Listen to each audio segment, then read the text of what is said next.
এই শেখ হাসিনা বিদেশ থেকে এসে বলল অতি ডান, মানে অতি ভালো যারা একেবারে মানুষ, অতি বাম, মানে এই অতি বাম অতি ডান যে সত্য কথা বলে, এই সত্য কথা শোনার মতো এই সৎসাহস শেখ হাসিনার নেই।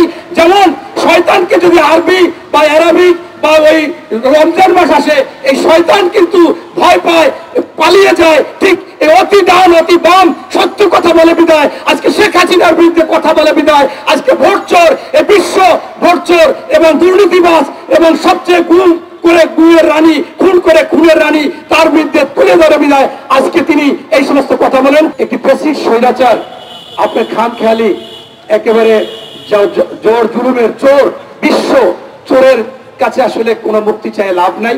তাই আজকে আমি শুধু যারা উপস্থিত হয়েছেন, আমাদের মৃত্যুঞ্জয়ী নেতা সাবেক চিফ হুইপ বিএনপির চেয়ারপারসনের উপদেষ্টা বারবার নির্বাচিত এমপি আজকের প্রধান অতিথি জয়নাল আবেদিন ফারুক উপস্থিত আছেন, হাবিবুর রহমান হাবিব, আবুল কালাম আজাদ সিদ্দিকী, আবু নাসির রহমান রহমাতুল্লাহ, আলমগীর হোসেন সহ অন্যান্য নেতৃবৃন্দ যারা উপস্থিত আছেন তাদেরকে ধন্যবাদ জানাচ্ছি। সাংবাদিকদের, আজকে আপনারা কিন্তু চেষ্টা করলে সবকিছু পারেন, কিন্তু আপনারা এই সরকারের বিরুদ্ধে হয়তো বা কোনো কারণে আগাচ্ছেন না। আজকে মিল্টন সমাদদারের মতো লোককে আপনারা ন্যাংটা করে দিয়েছেন, এভাবে বহু বেনজিরকে আপনারা ন্যাংটা করে দিয়েছেন, দুর্নীতিবাজ। তাই আজকে আপনারা চাইলে অনেক কিছু পারেন।